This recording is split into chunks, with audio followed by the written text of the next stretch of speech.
wow, just wow. I don't know what to say here, guys. There's so much on my mind because right now the Filoniverse is real. I'm just gonna say that, and I want to apologize because of how long it took me to do this review. But if you guys have not seen this, then I highly recommend you guys check this out because this episode was one for the books. This really, they're building around Mandalorian and Book of Boba Fett. Again, I know a lot of people are like, "Oh well, Book of Boba Fett sucks. It's boring." Dude, there is so much that Book of Boba Fett is bringing to the table right now, but at the same time that they're allowing us a little bit to provide more nostalgia on with the Mandalorian and the upcoming Ahsoka show, as well as Luke Skywalker, because in the beginning of this episode, we see where Timothy Olyphant returns as the Marshal, Cobb Vanth. He returns, and he is basically taking on the Pikes, telling them, do not have no spice through Mos Pelgo. And then he tells them, go, tell your bosses, never come back. So when he does, that sends a message to them. But then we also see where Din Djarin comes to the planet where Grogu is training and Luke is training him. And he's being met by a legendary friend, R2-D2. R2-D2 comes back and he leads Din Djarin to an area where droids are building Luke's first temple for his new school. Now, when we see this, this is way before Kylo Ren, this is before Rey, this is before everything. This is before all the crazy, stupid crap, is what I say. Now, I will say, if you guys like the sequels, that's fine. If you don't, that's fine too. I'm just giving my own opinion on that. But back to the most important thing. We see where a good majority, Mando is waiting to see Grogu because right now Luke is training him. We see a lot of him teaching him how to jump, how to move. Throughout it, Grogu's having issues, and we even get to bring up Yoda in this episode. He brings up Yoda, how he reminds him so much of Yoda, how he was his master, and we even see so much through this man. Oh my God. There's a scene where he brings up, don't try, do. And there's so much that Yoda taught Luke that he's showing in this episode that was just absolutely beautiful. And one of the most things that I will say in here, and I'll get to that in a second, that Luke was teaching Grogu and he was trying to help him remember, and he says that I can help you remember, but he goes on his head and he sees he helps Grogu remember the Jedi Temple when it was during Order 66 where 3 or 4 Jedi was trying to help defend Grogu while the clone troopers were killing him. Now, again, this looked absolutely magnificent, seeing Order 66 through the eyes of Grogu, but again, we do not know who saved him. We do not know if he got out himself. That's all we're being shown as of right now. Then we also get to see where Mando finally gets to see Ahsoka. Ahsoka is there visiting Luke and Grogu. And he says, I thought you were not going to train the child. She says, I'm not. Master Luke is. He says, well, what are you doing here? She says, I'm an old friend of the family. And I love that line.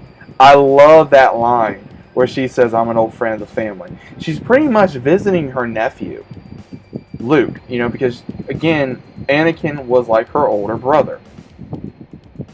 So, it makes me wonder, how much are we going to be seeing of them? And then she makes a comment in the episode, you have so much of your father in you. And I love it. I love it.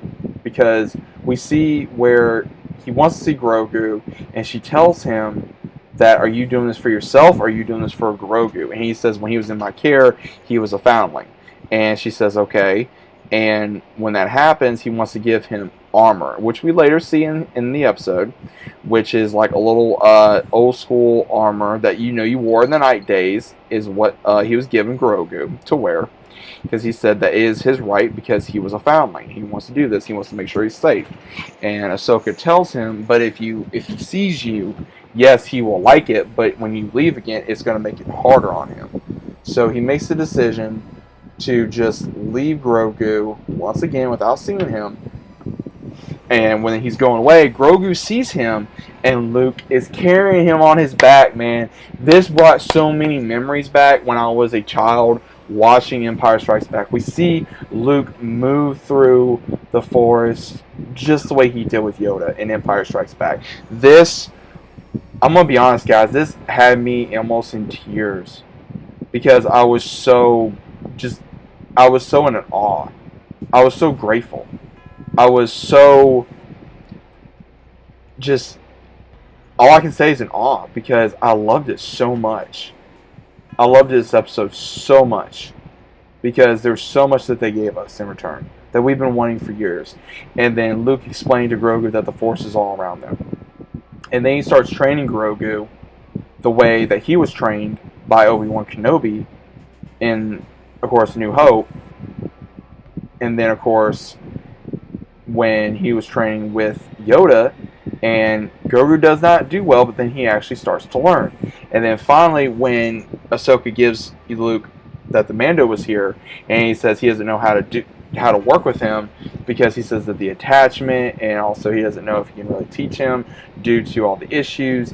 But again, that's when she says you have so much of your father in you. Now, there's really not the best decision that he's going to give Grogu because we see where he asks Ahsoka, "Will I see you again?" And she says, "Perhaps." And that's when he's, the Force, when the Force be with you. And you can say, it makes me wonder how much of a conversation did these two have? How much of a conversation did these two have about Anakin becoming Vader, and how Luke saved him? I mean, where was that conversation? Are we going to be seeing that in a flashback somewhere? Because I know so many fans, including myself, want to see that right now. They dropped so many bombs in this episode. I'm having a hard time. Wow. I mean, because this episode was crazy. And we finally get to see where Mando returns to Tatooine, and he meets everybody, and he tells, one of the guards, "Hey, I came here on behalf of Fennec Shen." And when this happens, we see where they're at the war room going over the plans that the Pikes are moving through, and he goes back to Mos Espa to talk, or Mos Pergo to talk to Cobb Vanth about, "Hey, I'm gonna need help. Your people, we need soldiers." And he actually is like, "No," but then once he starts realizing that, hey, the war is going to come to my area because it kind of already did, I'm going to have to help him. So that's when he wants to call a town meeting, but then a stranger shows up, and we see the live debut of Cad Bane. And he is working for the Syndicate. He is working for the Pikes. He basically tells him, whatever Fett is paying you, we can match it. And that's when I will give Timothy Olyphant a lot of credit, man. He's an amazing actor, badass actor. Anyone that knows me, I'm a huge fan of his from Justified. He puts a lot of the character Raylan in this character of Cobb Vanth. And we see a showdown between him and Cad Bane. He shoots down Cobb Vanth. He shoots down the deputy with Cobb Vanth. We don't know if Cobb Vanth's dead. I'm hoping he's not, because again, I really do enjoy his character. I'm hoping Timothy Olyphant comes back. And also we get to see all the soldiers help Boba Fett, because that was what Mando was trying to do, was so that way they could get more soldiers, because they got muscle that is need ground troops to support against the Pikes. Now we do see where the Pikes do come into the saloon, or not really a saloon, but the club that we see from the Twilight Lady, and they're just not really doing anything, and they leave something, and when they are about to leave, we see a big explosion, and then next thing you know, it's a declaration of war. So right now, when Cad Bane leaves, we see that he is working with the Pikes. He's on Tatooine. The Pikes are declaring war, and we even go back to Baby Yoda and Luke, and he gives him a choice. You can either choose the Mandalorian armor, or you can choose a lightsaber. He's offering Yoda's lightsaber to him. He says you can only choose one. And he even explains to him that if you choose the lightsaber, yes, you may never see the Mandalorian again, because a few years to you is going to be a lifetime to somebody else, because of course his species. And if he's going to be choosing a Mandalorian, then he's going to be not walking the path of a Jedi.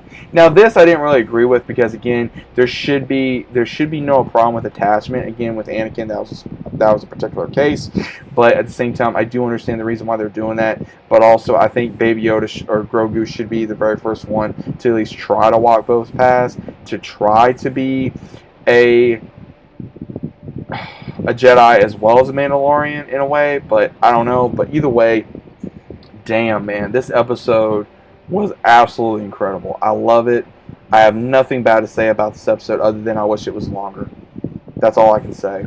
Seeing Cad Bane in person for the first time in several years, seeing Ahsoka with Luke, that was something. Seeing Luke train Baby Yoda, and seeing a lot of memorabilia from episode 5. Oh my god, dude, I love it so much. I was almost crying during this episode because of how much I love Star Wars, how much I love seeing Luke, Mark Hamill return, seeing him look amazing the way that Luke should be remembered. Not the wuss version we got, that we saw in the sequels, but this version, he is a master. He's a powerful Jedi. He is calm. He's collective. He knows who he is, and he knows what he has to do. And he wants Grogu to be his first student, but at the same time, he's giving him that choice of, yes, you can with me, but at the same time, you can also leave if you want. We got like this whole samurai ninja deal going on, and I love that. And I just can't wait for next week's episode and what they have more for us in the just in this universe, man. I love it. I really do. I love this. I think it was a badass episode. I think it was amazing. Dave Filoni knows what he's doing. I know that Jon Favreau is helping, but at the same time, Dave Filoni knows what he's doing. I will say that. He knows what he's doing. But either way, guys, let me know what you thought about this episode down in the comments down below. Let's pray it keeps getting better. And this was absolutely incredible. I love it. Let me know what you guys think. And I'll see you guys on the next one.